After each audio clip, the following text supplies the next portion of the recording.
Suppose I tell you I not only know the exact time you're leaving the country tonight, but the latitude and longitude of your rendezvous and your ultimate destination. You can't get my bags for me. Perhaps you'd be interested in the price just the same.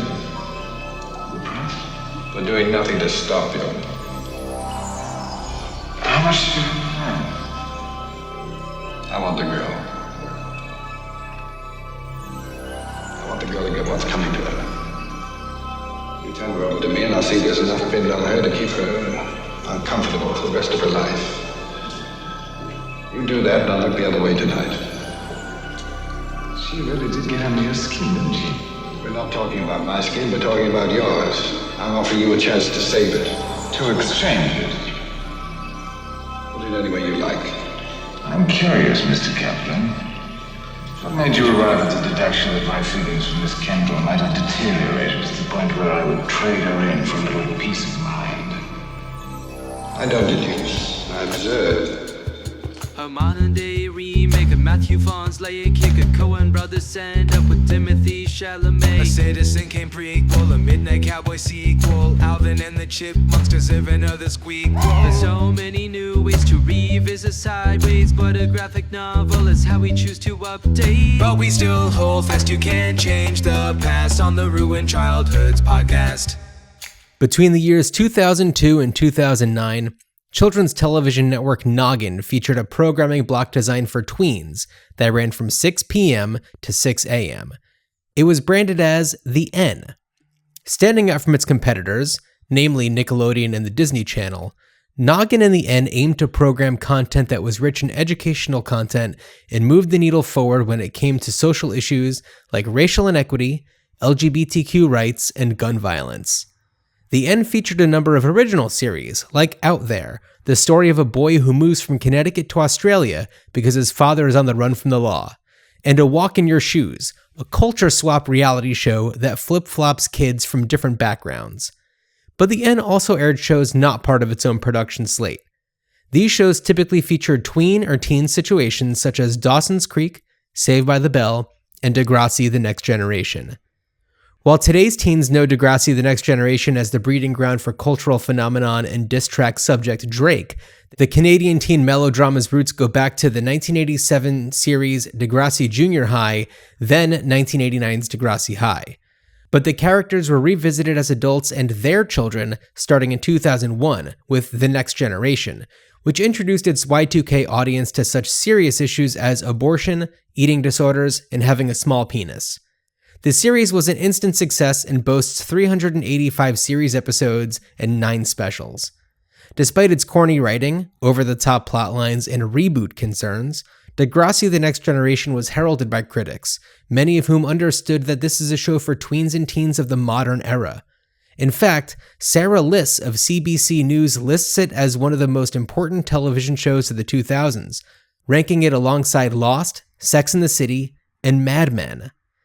Debuting in 2007, just as Noggin and The N were beginning to close down shop, Mad Men took the world by storm. Nobody expected a show featuring no-name actors on a network known for showing old movies to be a success. But creator Matthew Weiner and stars John Hamm, Roger Slattery, Elizabeth Moss, and Christina Hendricks proved everyone wrong.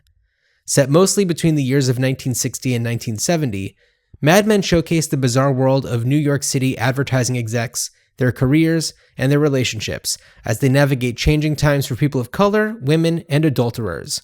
But the show is likely most remembered for its visual style, sharp writing, and daytime martinis with clients, a characteristic that is also seen in this episode's featured film, which served as inspiration for Matthew Weiner as he wrote the Mad Men pilot in 2000, likely the same time the pilot was written for Degrassi: The Next Generation. Greetings, Starfighters. This is Ruined Childhoods, and on this episode we celebrate the 1959 Alfred Hitchcock classic, North by Northwest, the story of a New York ad man mistaken for a spy as he travels across America, nearly gets mowed down by a crop duster, and is chased down Mount Rushmore alongside the ex-president's noggins. Dan, have you ever been mistaken for anyone else? Oh, boy, how many times? Honestly, no, not really. There's a difference in being told you look like somebody else and actually being mistaken for somebody else. And Sure, right. I don't believe I've ever been mistaken for anybody else. John, what about you? Not that I can recall. Yeah, sure, been told that I look like other people, but never has there been a time when somebody's come up to me and been like, "Hey, how's it going?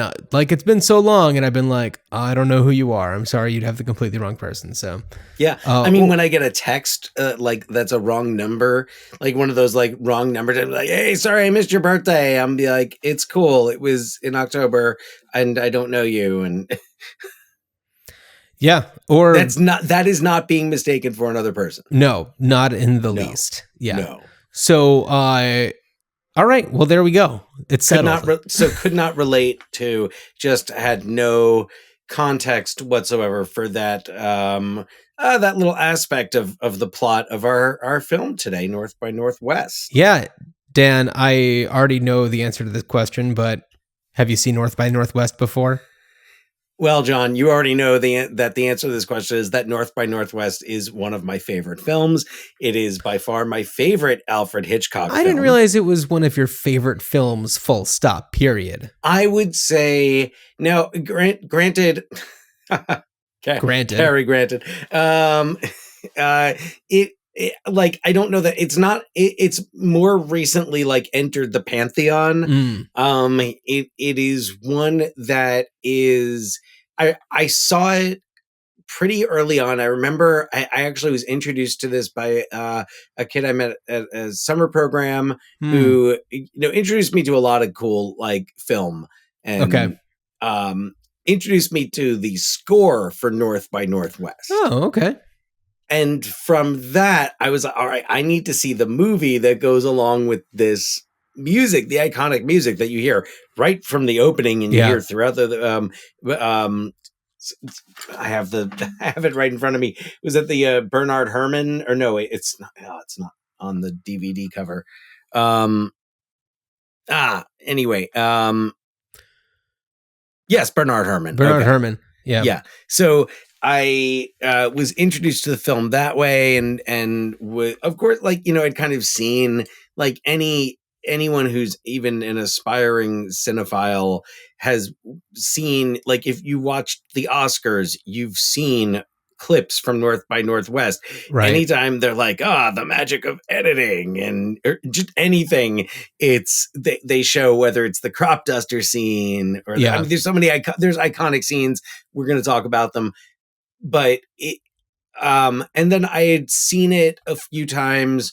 I'd seen it again, and then when I first got a Blu-ray player, what feels like ages ago now.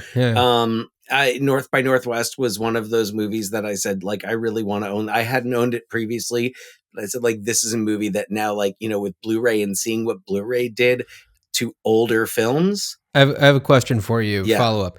Do you remember the first movie you watched on Blu-ray?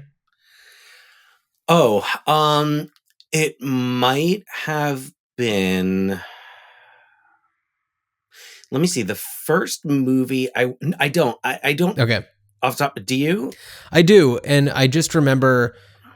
I feel like with each iteration of physical media, I have a little bit of skepticism. I mean, I fully understand the way that resolution can impact, the way that your viewing experience is. But I didn't realize until I watched my first Blu-ray really how incredible a movie could look on your home television. And the first one I watched was the movie The Informant. Not even a movie I particularly like very much. I mean, I want to go back and watch it again, sure. Right. But like, it happened to be the first one that I watched on a Blu-ray player. And I was like, oh, okay, cool. I like this. Yeah. Yes. And I think mine might have been Inception. Oh, okay. That's a good one. I remember, I actually think you had gotten me that as a gift. Oh, did I? So, all right. Yeah, I think I had it might have been Inception. I'm trying to think of the early Blu-rays I owned. Yeah. I remember the first time I watched an animated film on Blu-ray, it was Beauty and the Beast. Oh, okay. And I remember like really looking at that and feeling like, wow, it is Yeah. just so vivid and bold, and I'm like really enjoying just watching the animation. And it was also how I felt watching older films such as The Godfather Mhm. and North by Northwest, and seeing like, wow, it doesn't take away that look of like film, but it just Right. it it helped, like the texture is so much more, there's so much more like definition, Yeah. and it like even you notice that the blacks are darker, Right. are like Right. deeper, and there's less of that, like you don't notice it on a DVD until you watch the Blu-ray. Yeah. And I still have plenty of DVDs, and I watch my DVDs, and I have no problem watching things on DVD, but there were certain movies that I was like, if I'm going to get this, I'm going to get it on Blu-ray. And yeah, in terms of the new media, I haven't necessarily felt the now it's like everything is 4K. Right. Right. And I'm just like, well, I don't have like if I had the home theater system Yeah. to take advantage of that, I might be more into like updating my collection to 4K. I will say the difference between DVD and Blu-ray is much greater than the difference between a standard Blu-ray and a 4K Blu-ray. But Yeah. if you are a real nerd for that stuff, then of course it helps to have the latest and greatest. But I mean, there really aren't even 8K. I know there's 8K TVs, but like 8K Blu-rays, I don't know if they even make them, but But also it's like, Yeah. because it's not just the picture, it's the sound. The sound, And until I have like a proper home theater, which is not going to happen anytime soon, I feel like it's not worth it. It's not worth the investment. yeah, And by the time I do have something like that, the next thing will probably be out, or it'll just be like, it'll be you put on your Meta or whatever, and you just watch your movies that way, and it's like totally immersive. which but is it's already just- a thing, but you well, just have right. to buy into it. But I mean, physical media, like having that disc, you're always going to have better quality than anything that's either streaming or digital, because there's not a bit rate issue that you're dealing with. It's going to be so much cleaner. And I don't even know how we got onto this topic, but Blu-rays are great. No, it's because you asked me if I had seen North by Northwest before. And Okay. and this is the extent of the answer, because it is such a high quality film that it's a movie that improves on multiple viewings. And once you've seen it, and once you're the best part, it's one of those movies that's like, wow, now I've seen this like 2 or 3 times before. I'm just like, oh, here we go. Yeah. And it's, time for this scene. And like everyone is so like good in it and perfect. And it is my favorite hit. I know this is not the first time we've talked about Hitchcock on here. So in Vertigo, fact, Rear Window. I didn't know if I had given it adequate display before, but that hangs in my office. There he is. Alfred Hitchcock with the birds. There you go.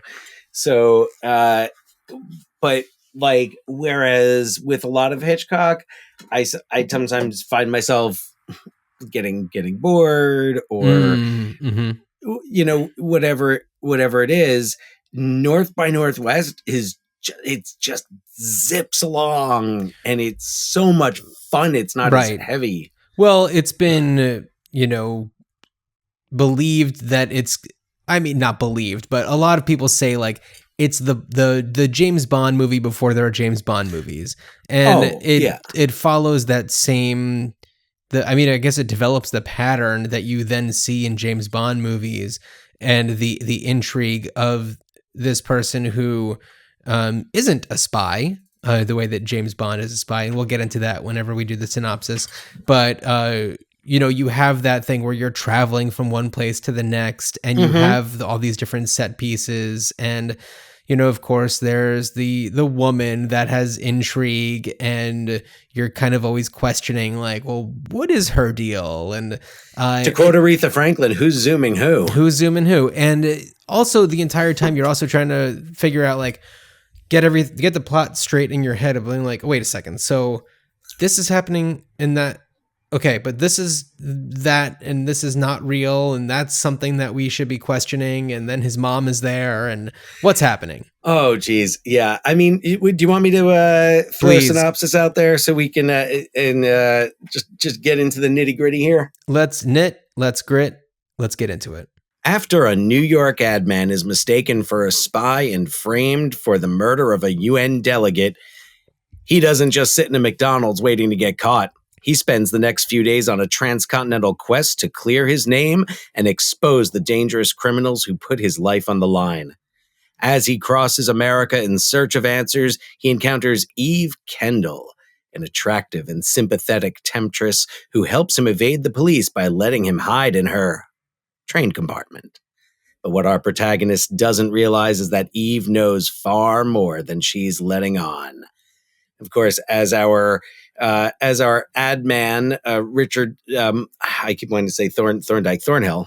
Mm-hmm. Thornhill. Okay, we have Cary Grant as Eve Kendall. We have Eva Marie Saint as the villainous Van Damme, the wonderfully slimy and villainous James Mason, and as his right-hand man, the trusty Mr. Leonard, Martin Landau, a young Martin Landau. Okay, I just have to say real quick, it's come up on the show before, so I'm not taking you too deep behind the scenes, but I for the most part write the synopses, and then what I do is I send them to Dan. I say edit away, and I feel like in that one you can probably guess Dan's edits. Maybe. I'm pretty sure you can, because one of them, first of all, is a very current eventy thing that people might not remember in a couple years. And another thing is way cheekier than I usually go in your dramatic pauses and whatnot. Oh, yes. I threw a bit of pepper in there. Yeah, you sure did. Threw a bit of spice in there. Yeah. Hey. Well, subtle this movie is not, especially at the very end. No. Exactly. And no, this movie is loaded with innuendo, and especially mostly coming from Eve Kendall. Sure. And also it's like, and then the Bond movies followed suit. And that's, of course, Austin Powers really turned that whole idea up. And yeah. So, we really do have this movie to thank for so much of that. And wow, do they really lay into it pretty heavy. Oh, they sure do. And that's why, and, a lot of credit to the screenwriter, Ernest Lehman, who, I was watching one of the documentaries on the Blu-ray where he's interviewed and talks about how he and Hitchcock were supposed to work on this other film together. And he couldn't, they were contracted to MGM and he just couldn't figure out the script. It was like an adaptation of a novel. Oh, okay. And he said to Hitchcock, like, I can't do this. Hitchcock was supposed to direct it. Mm-hmm. And then Hitchcock was like, well, we get along really well, so let's just make another movie. Oh, that's great. And and it all started with basically them having a conversation where Hitchcock's like, I've always wanted to make a movie where people, like, there's a chase across the faces of Mount Rushmore. Oh, wonderful. Yeah, there were like a couple of things like that. And he's like, oh, I've always wanted to do something like in the United Nations where there's something that they discover someone's dead. And there you go. Like, yeah. And Lehman just like turned this into, he said he did like the first 60 pages of the script, sent it to Hitchcock, and Hitchcock went to the studio with it, and they were off and running. Yeah. Yeah. With that. Yeah. So they originally wanted Jimmy Stewart, but the studio wanted Cary Grant.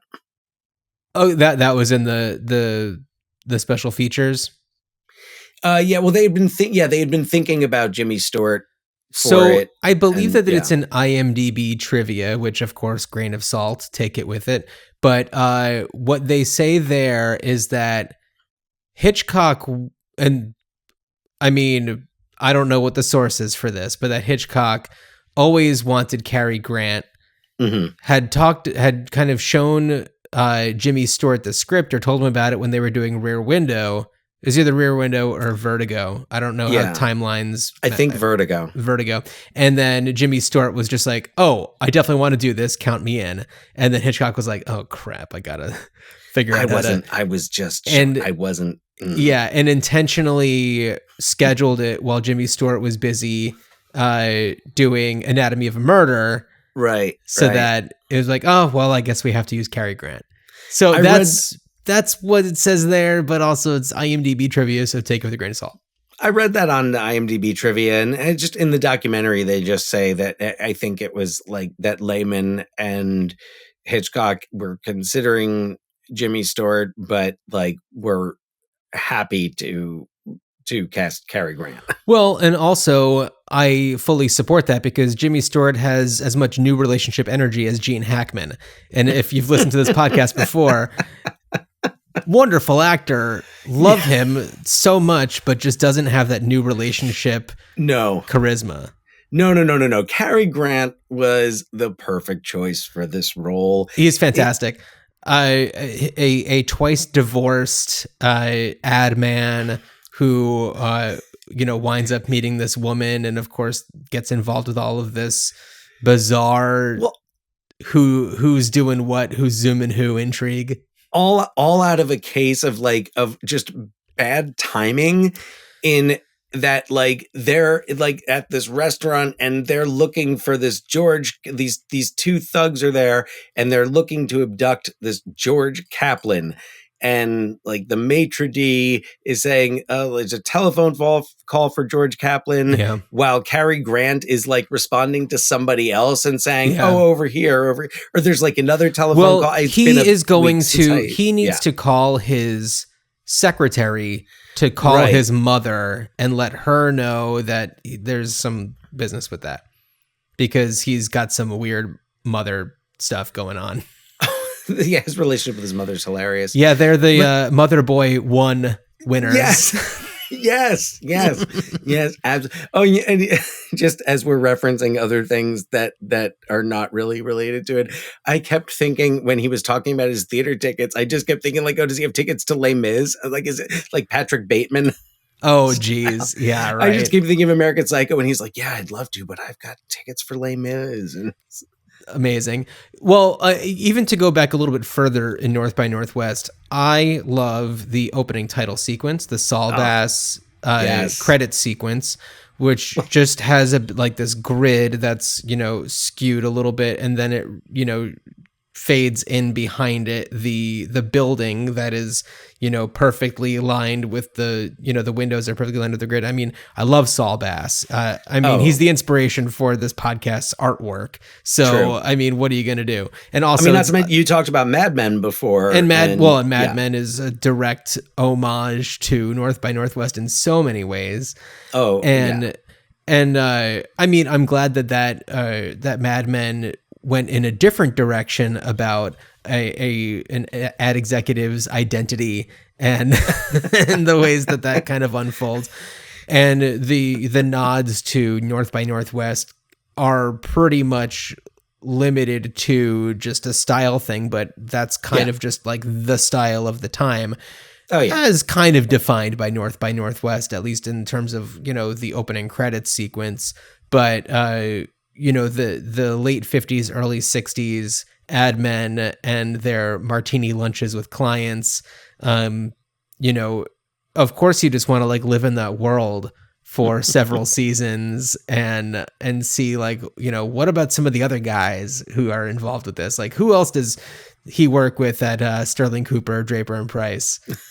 So I guess at the time it just would have been Sterling Cooper, 59. I mean, yeah. It would have been Sterling. It would have been Cooper, and that's it. Yeah. But yeah, it's a really, really fun movie. It moves, and the entire time you're involved, even if you're not following it completely, because it does twist and it does turn, and there are things that make you question, like, wait a second, so who is the real spy, and how is this gonna develop into that? And and of course, well, okay, here's a good question. So you mentioned how Hitchcock said that he wanted to do Mount Rushmore, he wanted to do UN. Did he mention anything about wanting to do something about somebody getting mowed down by a crop duster? It might Because when you think about like the big set pieces from this movie, it's like those are the big three. Yeah, probably. They didn't talk about that in the doc, but I mean, what an incredible moment. Okay. They talked about how it was done. Oh, sure. Yeah. So one of the things, here's a little bit more behind the curtain stuff for the podcast. So these intros that I've been doing, especially in our third season, where we're doing we're going through the entire alphabet, going from A to Z and then back from Z to A. And in these intros, I try to link something where it's like the letter is like a prominent part of it, and then bring that to our movie. And going with N, I've kind of went to the N, the network, the Noggin Network programming pretty early on, because other options are not as great to go with. And so from that, I was also thinking of going down the route of Looney Tunes. And because there's a Bugs Bunny Elmer Fudd special that's very much inspired by North by Northwest and has a lot of the same chase sequences and set pieces and things like that. I'm sure. Yeah. Once I discovered the Degrassi Mad Men route, I felt like that was a more fun way to go. But it's just goes to show you how influential North by Northwest is, that like you can go Looney Tunes, you could go Mad Men, and like you can still get to the same place. Bugs with the crop duster, right? Exactly. I feel like I'm picturing that. Yeah. Yeah. Elmer Fudd. Okay. Yeah, absolutely. So, and it's like amongst many other things that parody that moment or pay homage to that moment. Well, and there's so much of this movie, even if not directly, and there's so much of it that is directly referenced or parodied, but even just like kind of in the way that Mad Men just kind of picks up that vibe, and it's really just the vibe of the beginning of the movie, where before the whole like plot really even begins. Sure. But you really do see the DNA of this in a lot of other movies. One movie in particular that I thought of while watching this was The Fugitive. Oh, 100%. Well, and that's also another point of reference, I think, for that Looney Tunes special is, The Fugitive and also North by Northwest. I mean, just thinking about, and there are a lot of, there are certainly, a lot of movies that owe, including the James Bond films, but that owe a certain amount to North by Northwest. Yeah. But just thinking about The Fugitive, which I know is a film that you and I both think very highly of. Sure. And thinking of the scene, as mentioned in the intro for our L episode. Yeah, and as mentioned a lot in our episode on The Fugitive, we did The Fugitive. We did The Fugitive, yeah. We did The Fugitive. The Fugitive was during when we were doing a month of it was a March of one year, and we were doing of March movies, and so we did Little Women because their last name is March. Right, we did The Ides of March. We did The Fugitive because it is famously a St. Patrick's Day movie. Yes. Yes. Yeah. That was all during season 1, which is our first like 200 episodes, right? We did what Frederick March movie? Yeah. Oh, Inherit the Wind? Yes. Yeah. Inherit the Wind. So that was, we were being very great. silly with that one. That was great. But yeah, no, I mean, and of course it's impossible to avoid the comparisons of like Harrison Ford being, considered like a Cary Grant of his generation. But just even thinking of some of the shots the shot on the poster or The Fugitive where he's like running from, as the train's about to smash, it looks like Cary Grant running from the crop duster. It does. Yeah, that's true. And no, by the way, like no problem with that. I love it. Like I love that The Fugitive, even if Andrew Davis was even saying like, hey, I want to go for a North by Northwest vibe. I'm like, yes, man, that was absolutely the right call for that movie. Well, and Cary Grant's character is a fugitive. He's on the run from pretty much every law enforcement agency across the country because he's framed for the death of a UN delegate. And I mean, I feel like he doesn't do very much to disguise himself. He puts on a pair of shades. Or a train, like a bellman's costume. Yeah, like in the train station. He really doesn't do much. Yeah, exactly. He does as much disguising himself as Tom Everett Scott in That Thing You Do. All right, there we go. Puts on a pair of shades. That's all. Yeah, hey, that's it. Shades. I actually remember thinking about it because he's in like Grand Central Station using the public phones, and it's like right after this whole killing thing as he's gotten away. I'm like, you're in friggin' Grand Central Station. Like, and then I was like, well, of course, no one pays attention to anybody, like especially if it's rush hour. Yeah. I could walk right past Cary Grant sitting on the phone and not notice it. Yeah, totally. Yeah. But it's a lot of fun. I mean, we could go through and go scene by scene for this movie, but it's almost just like, you just got to see it. Let's talk about, I think we should talk about the performances because the set pieces get talked about a lot, and certainly Cary Grant, who again is perfect for this role. I cannot think of anyone at that time that I would have cast over him. No, oozing with charisma and charm, and you believe him. You believe that he's somebody who could do the things that he does. He's got the right, like he's kind of just smart enough to like survive all this and get by, but just naive enough that like he just like keeps like he doesn't know what's going on. Every time he thinks he knows what's going on, he doesn't. Everybody knows more than he does. Yeah. Oh yeah. Not just Eve, who, by the way, Eva Marie Saint is great. Just like James Bond has its Bond girls, Alfred Hitchcock has his Hitchcock blondes. The blonde girls, yeah. Yeah, the blonde girls, of course. And she's fantastic because you never know where she stands exactly until you're straight up told. And so much of that just fully makes sense. And also, I feel like her character must have been an inspiration for the Mission Impossible movies with Rebecca Ferguson's character, who's also like, you never know where she stands, whose side she's really on.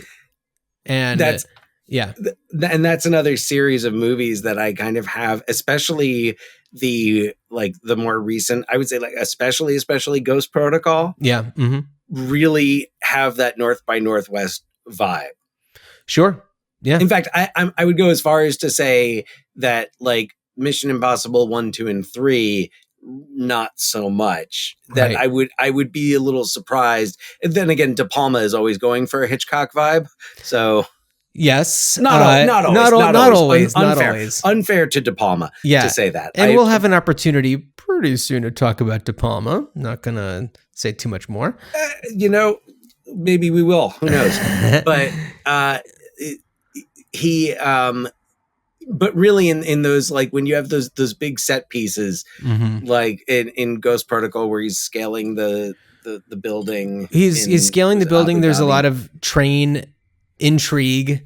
Also, that's another fugitive movie.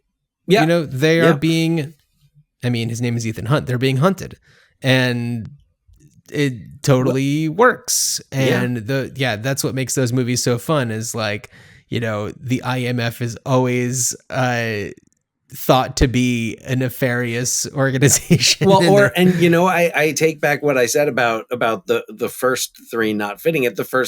Brian De Palma's Mission Impossible fits it really well. It's true. Because of the train stuff and being framed for somebody else's death. Yeah. Mm-hmm.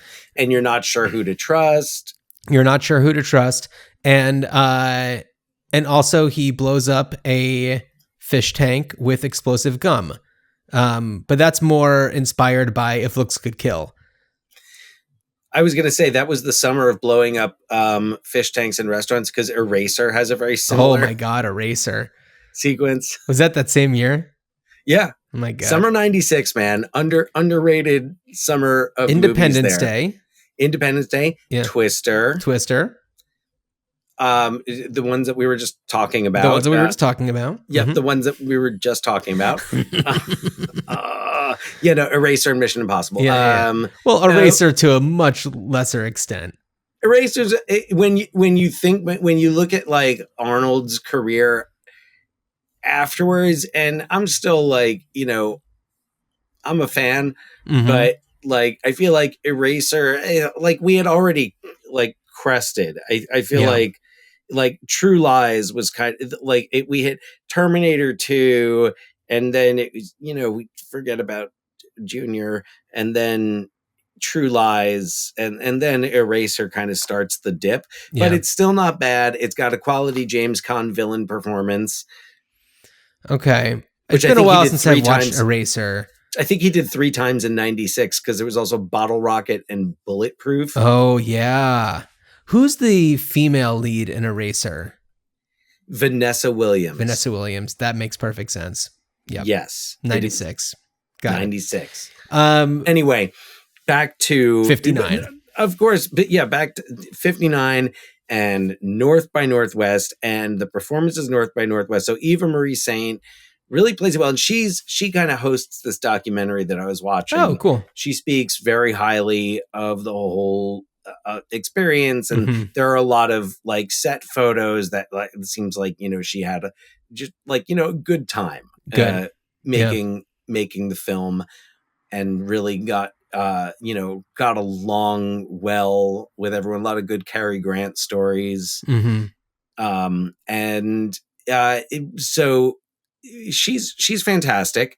And I would say one thing, for Hitchcock, and as much, when you think about his treatment of female characters, his female characters are not like, when you think of stereotypes and like a lot of the female roles at that time, they have an individuality that's mm-hmm. not, even if they're playing romantic opposites, and a lot of time in Hitchcock, it's not like Psycho. There's no romantic relationships involved. Yeah. But you have these like, it's actually kind of and unfortunately they're like kind of placed in, especially in Psycho, kind of a villain placement, but how they're independent. Yeah. They're strong. Like we find out about Eve, I guess, spoiler alert. We don't. Yeah, I sure. Let's sound the alarm. Spoiler alert. So as we find out, we do find out at one point, because we get a couple of these scenes at like CIA headquarters, and you have like the professor, who's like, I guess, the spy master, meeting with his team, and they, we know that there's somebody on the inside of Van Damme's organization. Right. I'm still not clear on what Van Damme's organization is. Criminal. Just criminal. Like, yeah, and I guess I'll come back. Yeah, right. There's some sort of, it's like kind of a specter, like there's some type of organization. Yeah. But we don't really get a full sense of it. But she's the agent on the inside, which I love. They plant that seed, but I also feel like Hitchcock does try to leave you thinking that it could be Mr. Leonard. who, by the way, anytime Right. in the movie they said Mr. Leonard, and this is going to be very specific, I think very specific. I don't know if there was a Mr. Leonard at every city's morning zoo radio station in the 80s and early 90s. I forgot all about Mr. Leonard. I assume that Mr. Leonard, he had that, like, I don't know who did the character. I forgot all about Mr. Leonard. Oh, Wow. and he drove a lime green Pinto. My goodness. My goodness. It's not like I've kept up on this stuff, but it just came back as soon as they call him Mr. Leonard. I was like, Mr. Leonard from Z100. All right. Shout out to the Z Morning Zoo, Scott Shannon. Sure. And who else? Yeah. I know that Elvis Duran is still doing radio stuff. Yeah. Just saying. After my time. I don't. That maybe was Mr. after Leonard your time. That was Elvis and Elliot. That was I think the next group, I think. Yeah. No, I was definitely it was like Scott Shannon and I remember that. Yeah. Like maybe Todd Pettengill was in there at some point. I don't remember him. Well, anyway, Martin Landau, a young Martin Landau. I know, looking good. Great villain who and I guess like there are definitely some subtle undertones of this, but they talk in the documentary about Mr. Leonard's sexuality. Okay, all right, and that there are definitely like intentional hints. Okay. About him being gay and perhaps being attracted to Van Damme. Sure. Okay. And James Mason as Van Damme. I love James Mason. He's great. He's so good. He sounds the same in everything he does, but I love it because it's like it would sound so weird if a voice other than James Mason's came out of James Mason's voice. No, he's great. Yeah, I just want him to be who he is, and I'm fine with it.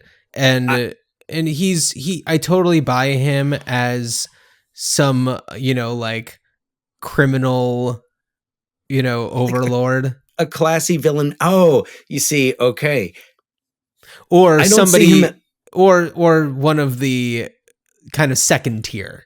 Yeah. I don't see him as the he's not the Blofeld. No. But he's a formidable villain. He has all these people working for him. He's the woman who pretends to be that she's his wife. Right. After they abduct Cary Grant and they get him drunk. Yeah. And then he comes back with his mother and with the police to this house, and the woman is like, oh yeah, we were so worried for you, like you were really, I don't know what was up with you last night, but you showed up and woo. Yeah, I mean they had that dialed in, the gaslighting. Yeah, and it's not, this is how it took a while for that term to catch on, because this is 16 years after the Charles Boyer gaslighting, or gaslight. And he's not, it's not like Cary Grant is out there saying like, mother, they're gaslighting me. Yeah, I mean, if did you try to kill my son? If it were made today, cart before the horse or anything, perhaps they would say that. Yeah. Anyway, I don't know. There's like not a bad scene in the movie. Everything moves it forward in a really smart way. I do want to talk a little bit about the sequence when they are getting off of the train in Chicago, and there's a moment that exists, I think, only for comedy, and it's when he's shaving, and he's shaving using her like little small travel razor, and at first when he picks it up, it gives it like this moment where it's like, look at this comically small razor, and there's also something that's very suggestive about it, And then we go to this scene where he's next to this guy who's like got this big straight razor shaving in the train station bathroom, which you don't really see that anymore these days. But and then he's Depends on the train station. Yeah, but it's usually not some classy New York ad exec. It's No. yeah. It's and so then we have Cary Grant who's using this very small, dainty razor. Ladies' razor. So then there's that joke just about the size of the razor. And then there's, I think, another joke where he is shaving his face. And when but like one of the first things he does is the center of above his upper lip, which seems to me like an FU to the Nazis and Hitler. Did you notice that? No. He kind of takes a moment and he goes a little, zip down right where the Hitler mustache would be.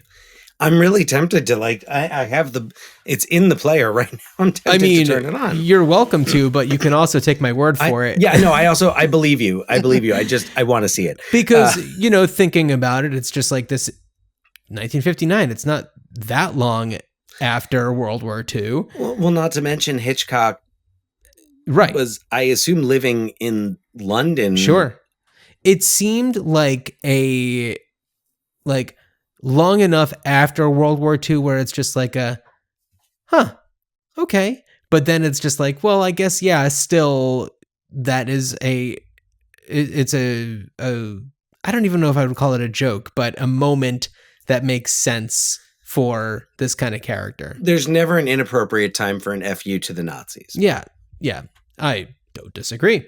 But it was just like, oh, we're just kind of taking a moment from our movie to have a few jokes that revolve around shaving. So anyway. Well, and then, I mean, you could consider it, there's the idiom, a close shave. Mm-hmm. And, that each of these, incidents is, he barely escapes. Yeah. Well, and also, you were talking about The Fugitive. Of course, we have Richard Kimball's, small bathroom shaving situation. Mm-hmm. In another movie we covered, Hiding Out, we have a small bathroom shaving situation. And also like Richard Kimball hair dyeing situation. We don't get hair dyeing with Cary Grant, but he also didn't have like a big beard, so it's like his shaving wasn't really doing him any favors. It wasn't necessary shaving. It wasn't was like just because he felt better to be clean shaved. Yeah, it was more part of that, like, hey, he's still a New York City ad man. Yeah, exactly. Yeah. But yeah. No, the other movies, the shaving is definitely there because it's like, they could identify me by my beard and I can shave that off pretty easily. Yeah, what does a Maxwell Hauser look like? He's clean shaven. Except, may I say that their faces after shaving what appeared to be like, like especially Huge Richard Kimball, beards. like long beards, and they don't have like a whole professional like beard clipping set. Yeah. They're not taking the time. They're just like, they've got a travel bic and some Barbasol, and that's all they're doing. And then they come out of that. Richard Kimball also has like medical scissors for cutting gauze. But still, it's like they come out of that like, because if I go any like longer than like 4 days without shaving, and then I shave, like, yeah, there's going to be some, I got to use some product there. Right. We don't see that in those films. I'm just saying. So when my time comes to make one of these movies, there will be some, like, you will see, they will come out of the bathroom and there will be like, some razor burn, like, there will be a cut or two, because those travel and it will be razors, patchy as hell also. Those razors. Yeah. If you're not like, you can't do more than like a day's growth with those. I got a bad cut on my head once shaving my head with one of those disposable razor, and then it got infected. Ugh. Yeah. Okay. I know, right? Avoid that, or be very careful. Back to North by Northwest. So, Dan, what were some other moments that really stood out to you? I mean, of course, there's the famous ones, but were there any others that maybe, you took notice of that aren't talked about as much? This movie is just so full of them. Because I've got one. Oh, yeah. Wow. There are so many. Even the scene where like where they're in the house, and I think it's the house up at Mount Rushmore. Mm-hmm. And by the way, for anybody watching on YouTube or Spotify, you can see Dan's Mount Rushmore shirt. There you go. Thanks to my friend Stephanie, who got this for me like ages ago. Yeah. I've never actually been to Mount Rushmore, but I still have this shirt, and hey, this is for the occasion. Real quick, top 3 Mount Rushmore movies: North by Northwest, Richie Rich, and of course, Nebraska. Yeah. Yep. Those are the only 3 I could think of right now. I could not think of a single other one, and I didn't even remember Nebraska, which I know we've talked about. Nebraska is so good because they just stop there, and Bruce Dern doesn't even feel like going up because he's like, "What's there more to see?" Yeah, we don't have to go. No, it's great. It's fantastic. Yeah. Isn't there some North by Northwest stuff in Beavis and Butthead Do America? Oh, it's been so long since I've seen it. I'm sure that's another 96 movie, not the summer though. I'm sure they go to Mount Rushmore. All right. It sounds like I've got a good reason to watch Beavis and Butthead Do America. There you go. I saw that in the theater. I'm sure I did too. Anyway, okay, so that scene where it's just like everyone's so close to getting caught, and you're watching. What I love about this movie is even if you've seen it before and you know what's going to happen, you're like, oh, I'm like, no, he knows. Like Van Damme knows. Yeah, and like he's kind of sneaking about, and he tosses the like matchbook, and and Van Damme like walks and steps right on the matchbook, and you're just like, oh my god, what's gonna happen? Oh yeah, no, the whole thing with the so like moments like that where it's not like there's not a lot of heavy lifting or hard work being done. It's like it's just a scene that's being played out, but it's played out so well, and it's cut really well. Yeah. So yeah, it brings up those moments of suspense, and oh man, what I know you're going to start talking about some scenes that are going to, I mean, like I love this, just the moment when they're in the elevator, like, oh yeah, with towards the beginning. Yeah. With his mother and Van Damme. Yeah. And that's when she just says, "Did you try to kill my son last night?" Oh, was it Van Damme or was it the 2 like henchmen guys? Oh yeah. It was the 2 henchmen, the guys. laggies. Yeah. Well, for me, I'll just tell you, Uh-huh. I love the art auction scene. Oh, the art auction scene is awesome. The auction scene is so much fun. Yes. He's just trying to like get kicked out, and it takes so much effort for him to get kicked out of there. When he does, it's just like, it's about time.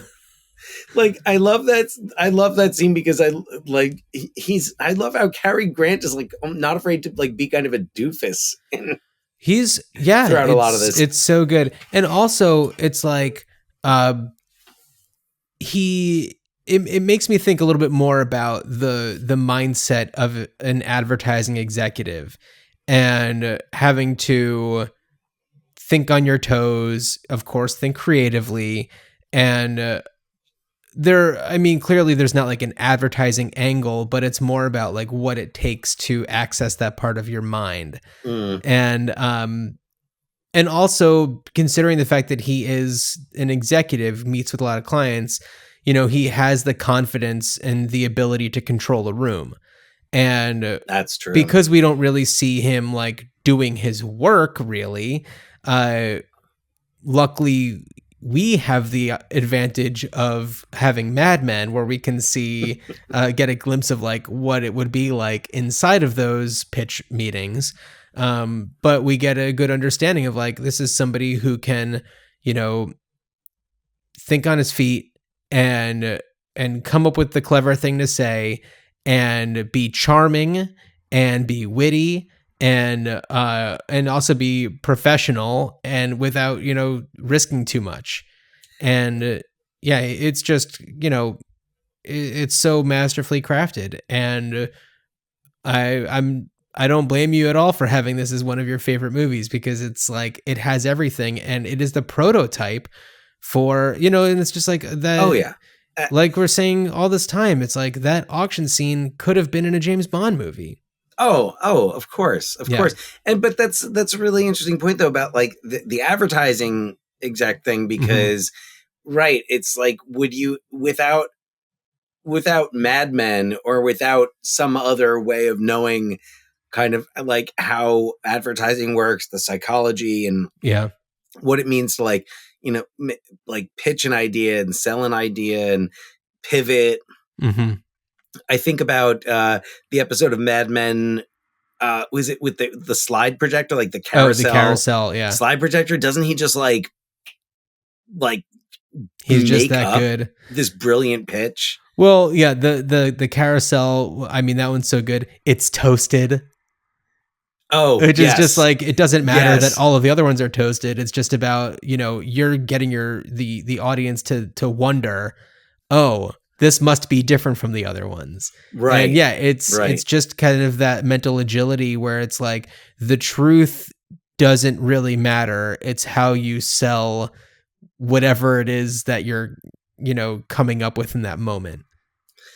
And he's very proactive. He's like, the last thing you see him doing really is just sitting around, unless he has nothing. Are you talking about Don Draper, or are you talking about Cary Grant? Oh no, I'm talking about Cary Grant in North by Northwest. The last thing you see him doing is a little bit more than sitting around.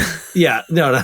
Well, anyway, he no. But I think Cary Grant in this, it's kind of like it's that like, I've got to try something. I've got to do something.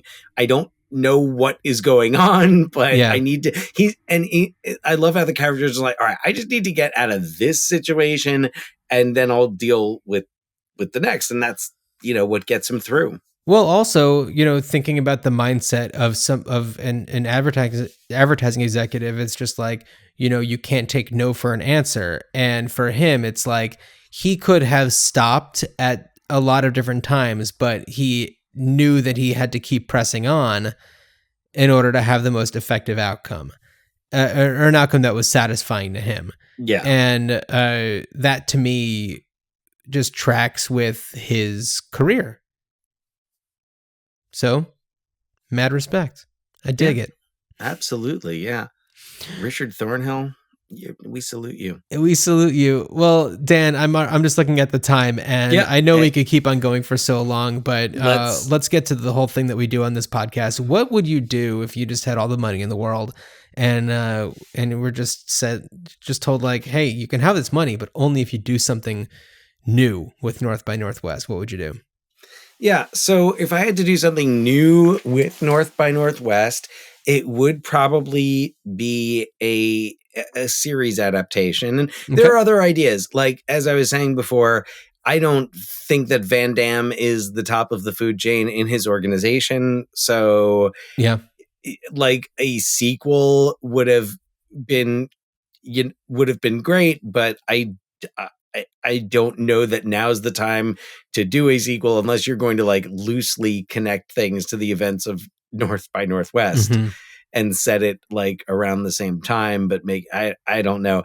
Well, actually, and that could work for, I think what I would do with it is try to work it into a series. Yeah. And I can see where maybe in this in the series, and so in the film, something that we didn't really discuss this specifically, and we've already sounded the spoiler alerts, and we're about an hour in. So the man he's mistaken for is George Kaplan, who is an invented personality meant to kind of draw out these enemies. So I would love to like have a series that kind of picks up where the film leaves off, and or kind of retell the story, but then go into Thornhill like becoming Kaplan and saying like, maybe saying like, as an advertising executive, like that does like travel is a big thing. And, of course I start to think about Confessions of a Dangerous Mind. So good. Where, being a celebrity and a game show host gave him the ability to travel. I forgot. Allegedly. Drawing a blank. Chuck Barris. Chuck Barris. Thank you. I was like, not Sam Rockwell. That's the actor. That's the actor. Could have easily been the name of the guy, though. Yeah. Chuck Barris. Yeah. So something where maybe he becomes Kaplan and like he learns to become an agent, and his handler, he's got maybe Eve becomes his handler, or we introduce other characters. It doesn't necessarily have to be something that's set in the late 50s or early 60s, especially because, but it's so much more fun. It is so much more fun. I mean, yeah, but it's just so hard to like, after it feels like it's been too recent since Mad Men to go quite that step where it was like, well, imagine Mad Men, but John Hamm is actually a spy. Yeah. Which John Hamm would have been a wonderful. And by the way, I have a list of just like the actors who I would have, if North by Northwest had been remade by Hollywood at certain times, there are and like there are the obvious choices, but also, who I was thinking would have been fun is Kevin Kline, a like circa 1990 Kevin Kline. You do not have to convince me. I mean, you know where I stand. Wine me, dine me, Kevin Kline me, 100% all day, every day, all the way. No, absolutely. So. I mean, yeah, that Pierce Brosnan, I was also thinking at a certain point. I mean, yeah, I know. Now, now we're talking about James Bonds. Yeah. Kevin Kline, I think, was my favorite of the actors that I listed. Yeah. I could say like Hugh Grant. Oh, oh, yeah. Not like 90s Hugh Grant, like, Mickey Blue Eyes, Notting Hill. Like, I think like just after that, I think would have been good. Okay, so yeah, like a early 2000s Hugh Grant, like Bridget Jones era. Yeah. A Bridget Jones era Hugh Grant would have been really good. He does that good. He does that good. He does a good job of that, like talking his way out of things, even though he stumbles a bit. I know it would. And then of course, and the current Hugh Grant would be a wonderful Van Damme. Sure. Absolutely. He's in his villain era. I got to watch Heretic. Yeah. I'm interested about that one, mostly just for Hugh Grant's performance. I hear he's excellent. So give it to me. Yeah. I don't really have anything too creative. That's fine. A series, or exciting. Well, but, also, if we're talking about James Bond, blah blah blah, but it's kind of like how 007. There are other 007s. It's like maybe Kaplan is like the code name that is given to this particular type of spy, and maybe there's that kind of a thing, and I don't know. Maybe we could just have like a whole big like spy crossover thing and get like James Bond in there and Ethan Hunt. I love spy stuff, especially of the days of yore. Yeah, get like Gary Oldman in there. Oh yeah, Tinker Tailor Soldier. ...